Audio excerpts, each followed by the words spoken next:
ചേരമ Sambhava development society Peermade taluk കമ്മിറ്റിയുടെ നേതൃത്വത്തിൽ കുട്ടികൾക്കുള്ള പഠനോപകരണ വിതരണവും വിവിധ പരീക്ഷകളിൽ ഉന്നത വിജയം കരസ്ഥമാക്കിയവരെ ആദരിക്കലും പൊതുസമ്മേളനവും പീരുമേട് ABG ഓഡിറ്റോറിയത്തിൽ സംഘടിപ്പിച്ചു.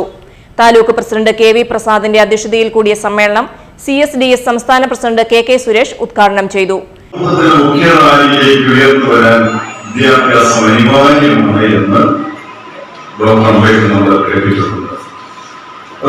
കുട്ടികളോടും മാതാപിതാക്കളോടും പറയാനുള്ളത്, കുട്ടികളെ എത്രമാത്രം വിദ്യ അഭ്യസിപ്പിക്കാൻ കഴിയുമോ?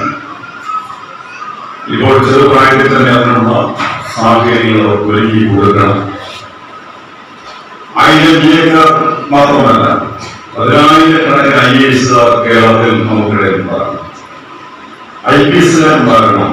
സോഷ്യൽ മീഡിയ ഇൻഫ്ലുവൻസറും ഫ്ലവേഴ്സ് 1 കോടി ഫെയിമുമായ മായാവി ചടങ്ങിൽ മുഖ്യ സന്ദേശം നൽകി. വിവിധ മേഖലകളിൽ മികച്ച വിജയം കൈവരിച്ച കുട്ടികൾക്കുള്ള പഠനോപകരണങ്ങളുടെ വിതരണോദ്ഘാടനം പീരുമേട് MLA അഡ്വക്കേറ്റ് സിറിയക് തോമസ് നിർവഹിച്ചു.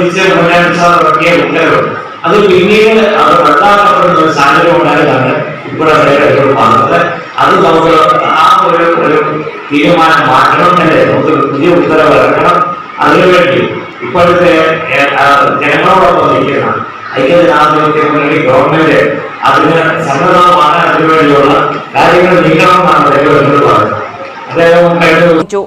താലൂക്ക് സെക്രട്ടറി ജോൺസൺ ജോർജ് ചടങ്ങിൽ സ്വാഗതം ആശംസിച്ചു.